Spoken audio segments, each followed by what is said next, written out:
नमस्कार, द नगरी न्यूज में आपका स्वागत है। मैं हूं आपके साथ दीपशिखा।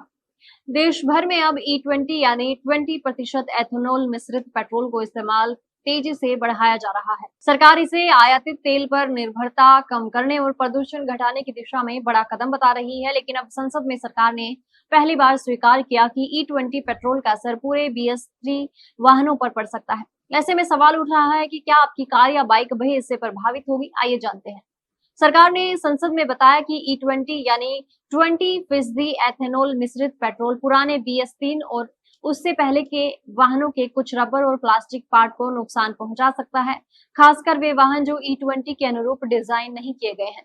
उसमें समय के साथ पार्ट्स जल्दी खराब होने की आशंका रहती है। विशेषज्ञों के मुताबिक एथेनॉल की रासायनिक प्रकृति सामान्य पेट्रोल से अलग होती है। इसकी वजह से fuel pipe, rubber seal, gadget, O-ring और फ्यूल सिस्टम के अन्य रबर पार्ट्स जल्दी घिस सकते हैं या उसमें दरार आ सकती है। इससे ईंधन रिसाव और इंजन की परफॉर्मेंस पर भी असर पड़ सकता है।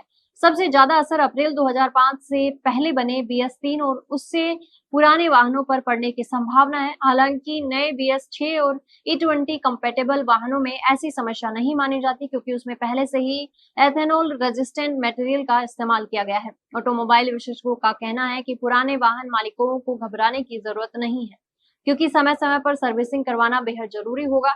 यदि रबर या प्लास्टिक के किसी पार्ट में खराबी आती है तो उसे बदलने का खर्च लगभग 500 से 1500 रुपए तक आ सकता है। नियमित जांच से बड़ी खराबी से बचा जा सकता है। सरकार का लक्ष्य पूरे देश में E20 पेट्रोल का व्यापक इस्तेमाल बढ़ाना है। इसके पीछे मकसद कच्चे तेल के आयात की कमी, किसानों की आय बढ़ाना और कार्बन उत्सर्जन को कम करना है। हालांकि इसके साथ पुराने वाहनों के रखरखाव पर भी अब विशेष ध्यान देना होगा। अगर आपके पास BS3 या उससे पुराना वाहन है तो E20 पेट्रोल से घबराने की जरूरत नहीं है, लेकिन नियमित सर्विसिंग और फ्यूल सिस्टम की जांच जरूर करवाएं। समय पर रबर और प्लास्टिक पार्ट बदलने से वाहन की परफॉर्मेंस बेहतर बनी रहेगी और बड़ी तकनीकी दिक्कतों से भी बचा जा सकेगा।